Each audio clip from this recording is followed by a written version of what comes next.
Hello everyone, welcome to our YouTube channel Java programming goal. तो आज की video में हम बात करेंगे कंट्रोल स्टेटमेंट्स इन जावा या फिर जिन्हें हम कंडीशनल ब्रांचेस स्टेटमेंट भी कहते हैं। तो कंट्रोल स्टेटमेंट के दो पार्ट होते हैं, इफ स्टेटमेंट और स्विच स्टेटमेंट। बट इनके टाइप पे मूव करने से पहले हम समझेंगे कि कंट्रोल स्टेटमेंट या फिर कंडीशनल ब्रांचेस होती क्या हैं, हमें उसकी नीड क्या है, एंड उसके बाद हम देखेंगे कि हम उसे कैसे यूज़ कर सकते हैं। तो सबसे पहले हम देखेंगे why and when we will use these branches, and after that we will see how we can use them. Okay, तो हम स्टार्ट करते हैं। हम जब भी एक प्रोग्राम लिखते हैं तो हमारे पास मल्टीपल स्टेटमेंट्स, ब्लॉक्स और मेथड्स होते हैं जो हमारे रिजल्ट को प्रोड्यूस करते हैं जो हम चाहते हैं। अगर आप इमेज में देखोगे तो लेफ्ट हैंड साइड में मैंने एक सिंपल प्रोग्राम का एग्जांपल दिखाया है जिसमें बहुत सारी स्टेटमेंट्स हैं जो एग्जीक्यूशन का फ्लो मैंने बताया है कि एक प्रोग्राम एग्जीक्यूट कुछ इस वे में होता है अगर उसमें कोई भी ब्रांचिंग स्टेटमेंट नहीं है।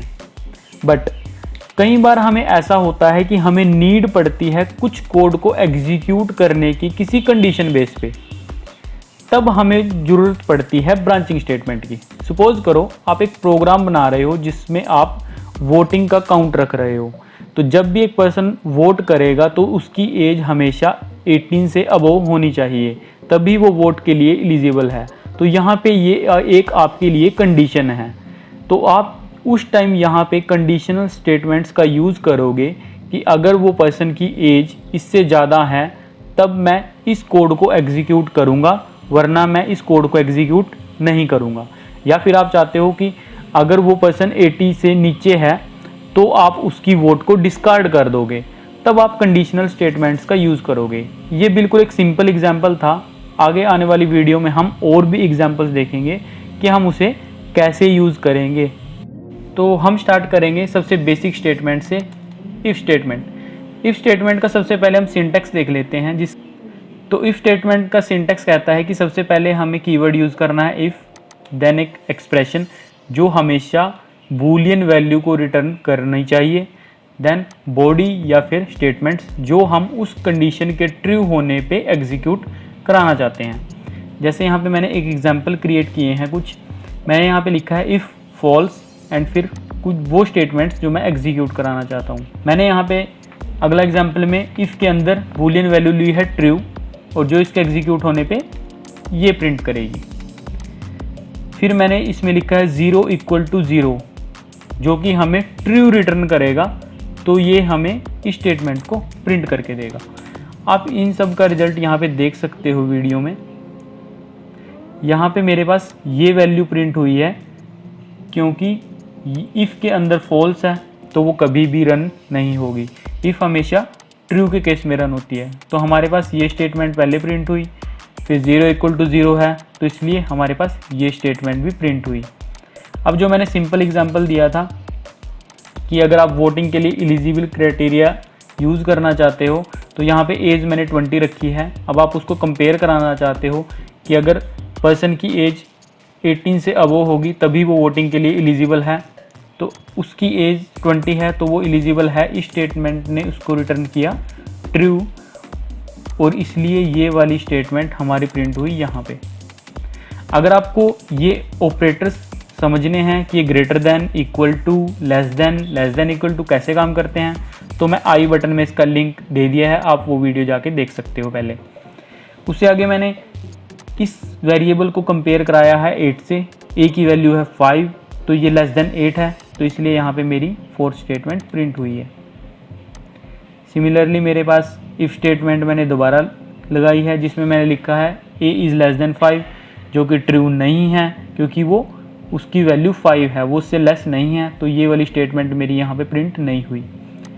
फिर मैंने यहाँ पे एक एक्सप्रेशन यूज़ की है कि अगर ए 8 से छोटा है एंड बी 5 से, तो मेरी ये वैल्यू प्रिंट हो। और यहाँ पे आप देख सकते हो ए 8 से छोटा है एंड बी 5 से, तो इसलिए मेरे पास 6 प्रिंट हो चुकी है। सिमिलरली यहाँ पे मैंने एक एक्सप्रेशन यूज़ की है।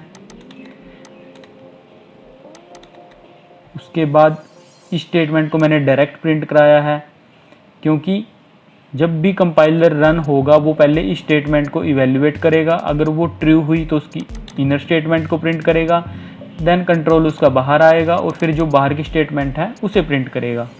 सिमिलरली मैंने यहाँ पे 2 स्टेटमेंट्स को प्रिंट कराया है। तो अब हम देखते हैं कि इफ स्टेटमेंट की ब्रैकेट लगाने का और नहीं लगाने का क्या फ़र्क पड़ता है।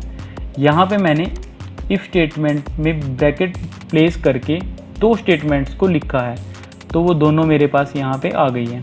मतलब ये दोनों स्टेटमेंट इस कंडीशन के ऊपर बेस्ड है।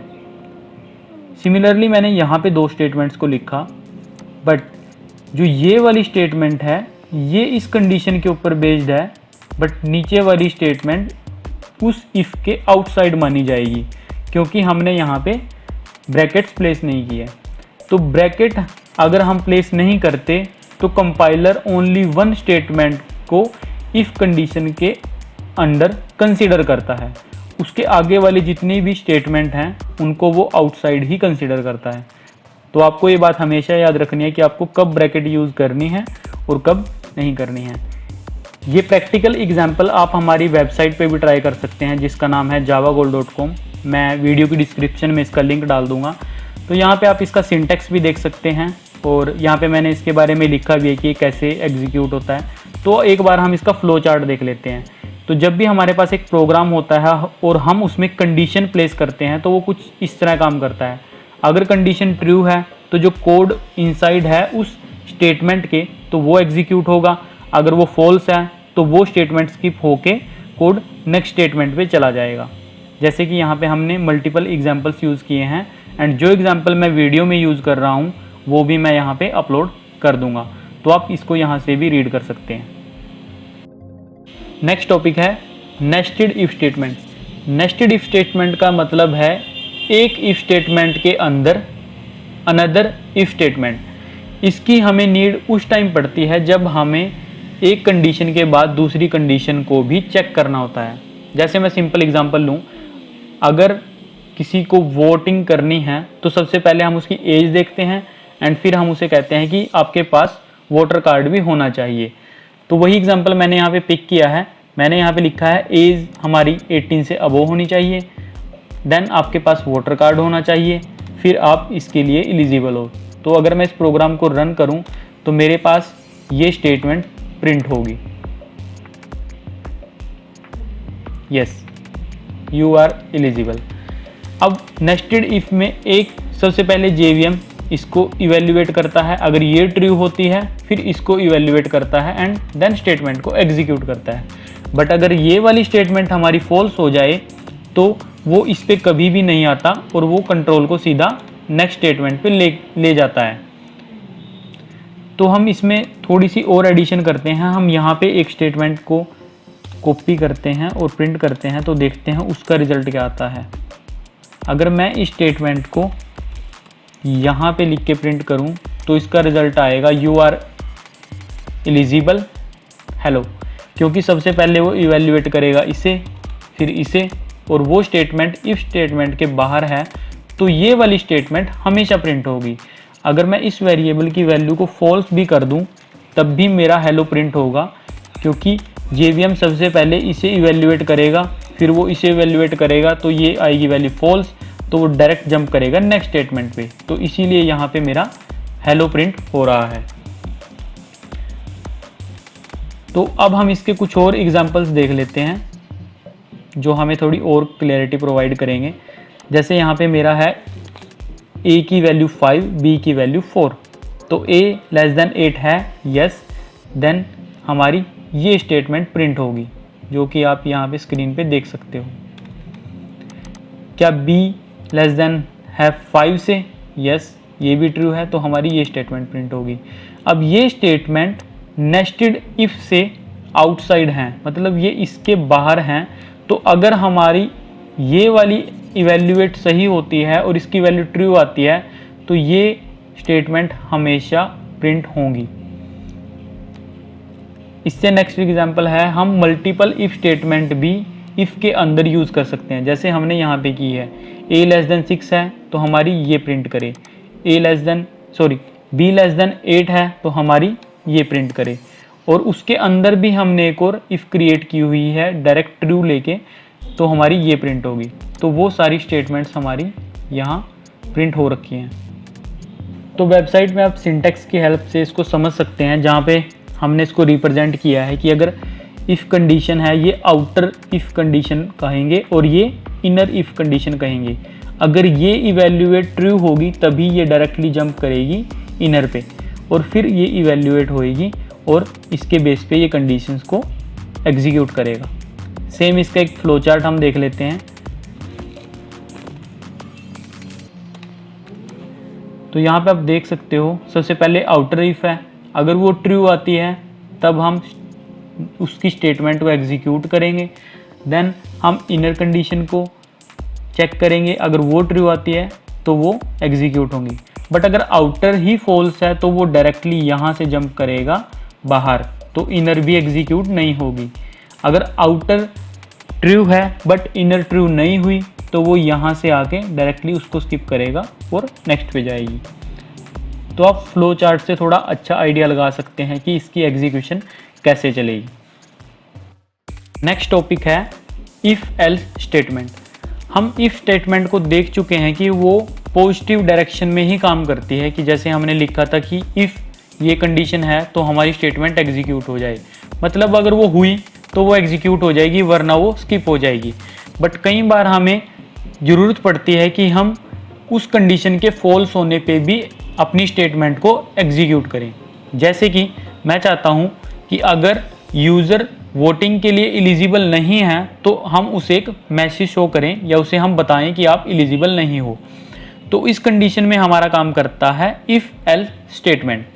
तो यहाँ पे मैंने लिखा है कि अगर एज ग्रेटर देन 18 है और उसके पास वोटर कार्ड है तो हम प्रिंट करेंगे एलिजिबल, वरना हम प्रिंट करेंगे नॉट एलिजिबल। तो एल्स पार्ट हमेशा इफ़ के अपोजिट में काम करता है। जब आपकी कंडीशन ट्रू होती है तो इफ़ चलता है, अगर वो फॉल्स होती है तो आप एल्स का यूज़ कर सकते हो अपने सिनेरियो को परफॉर्म करने के लिए।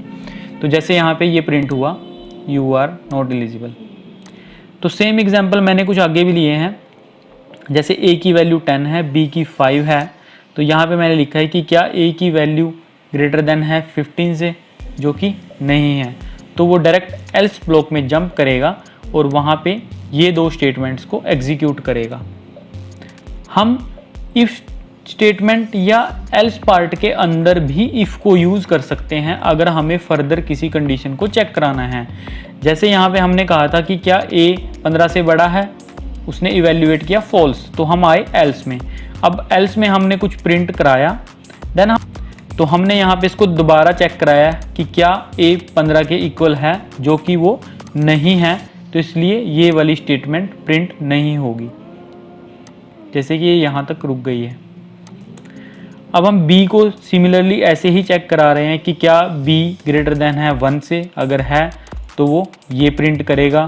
क्या वो इक्वल टू है 5 के, यस वो इक्वल टू है 5 के, तो इसलिए वो ये स्टेटमेंट प्रिंट कर रहा है एंड इसका एल्स पार्ट स्किप हो गया है। एंड जब वो इस स्टेटमेंट में एंटर किया था तो वो एल्स में कभी भी एंटर नहीं करेगा। इफ़ और एल्स में से हमेशा एक ही पार्ट रन होगा। अब हम अपनी वेबसाइट पे इफ़ एल्स स्टेटमेंट का सिंटैक्स देख लेते हैं एंड उसका फ्लो चार्ट देख लेते हैं ताकि हमें थोड़ी और क्लैरिटी मिल जाए। तो यहाँ पे मैंने इफ़ एल्स स्टेटमेंट को लिखा है। तो जैसे कि मैंने बोला था कि इफ़ और एल्स में से हमेशा से एक ही स्टेटमेंट रन करेगी, वो दोनों सेम टाइम पे रन नहीं करेंगी। और हमने यहाँ पे मेंशन किया है कि आप इफ़ की ब्रैकेट के बाद और एल्स से पहले कभी भी बीच में कोड प्लेस नहीं कर सकते। अगर आप ऐसा करोगे तो आपको कंपाइल टाइम पे एरर आएगी। और ये है हमारा फ्लो चार्ट इफ़ एल्स का। सबसे पहले हम यहाँ पे कंडीशन को इवेल्युएट करते हैं। अगर वो ट्रू होती है तो हमारा इफ़ ब्लॉक चलता है, अगर वो फॉल्स होती है तो हमारा एल्स ब्लॉक चलता है, एंड उसके बाद वो नेक्स्ट स्टेटमेंट्स पे जंप करते हैं। तो आप इस एग्जाम्पल को हमारी वेबसाइट पे यहाँ पे ट्राई कर सकते हो एंड हमने यहाँ पे कुछ क्विज भी राइट किए हैं।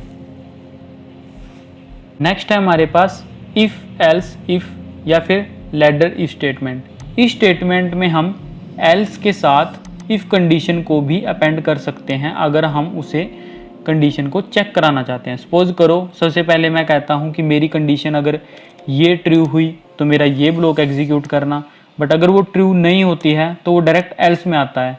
बट एल्स पे भी मैं चाहता हूँ कि मेरी कोई कंडीशन चेक हो, तब मैं यहाँ पे इफ़ को प्लेस करता हूँ एंड एंड में एक एल्स होता है। तो हम इसका एक प्रैक्टिकल एग्जांपल देखते हैं। तो जैसे यहाँ पे मैंने लिखा है a इक्वल टू 10, तो अब मैं a को चेक कराना चाहता हूँ। तो मैंने लिखा कि क्या a इक्वल है 1 के, वो हमें रिटर्न करेगा फॉल्स। तो देन ये जंप करेगा नेक्स्ट पे, वो चेक करेगा a इक्वल टू है 5, ये भी हमारा फॉल्स है तो वो जंप करेगा एल्स पे। अब वो चेक करेगा कि क्या वो 10 के इक्वल है, जो हमारा है ट्रू, और अब हम इसे करते हैं रन, तो ये हमारी वैल्यू 10 को प्रिंट करेगा एंड एंड में आता है हमारा एल्स पार्ट। तो ये हमारी वैल्यू 10 को प्रिंट कर रहा है। तो एल्स पार्ट हमारा तब चलता है जब ऊपर से कोई भी कंडीशन हमें ट्रू ना मिले। सपोज करो मैं यहाँ पे इसको 11 लिख देता हूँ, तो अब हमारा एल्स पार्ट रन होगा, क्योंकि वो सबसे पहले इसको इवेल्युएट करेगा, फिर इसको एंड सबसे एंड में आएगा वो एल्स पे, और इसलिए हमारा यहाँ पे रन हुआ एल्स ब्लॉक। तो लेटर इफ स्टेटमेंट हम यूज़ करते हैं, बट हम इसे एक बड़े लेवल पे यूज़ नहीं कर पाते, क्योंकि ये कॉम्प्लेक्सिटी को इंक्रीज़ कर देता है। तो उसका सॉल्यूशन जो हम डिस्कस करेंगे वो हम डिस्कस करेंगे स्विच स्टेटमेंट में अपनी नेक्स्ट वीडियो में। तो अब हम चलते हैं इसके फ्लो चार्ट पे। तो इसका फ्लो चार्ट कुछ ऐसा है, जिसमें हम कंडीशन को चेक कराते हैं। अगर ट्रू है तो वो एग्जीक्यूट होकर डायरेक्ट जंप करती है नेक्स्ट पे।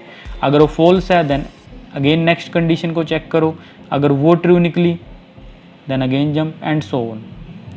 एंड इसका एग्जांपल आप वेबसाइट से ट्राई कर सकते हो। अगर आपको वीडियो अच्छी लगी हो तो प्लीज़ वीडियो को लाइक करना, कमेंट करना एंड शेयर करना एंड चैनल को सब्सक्राइब करना। Thank you.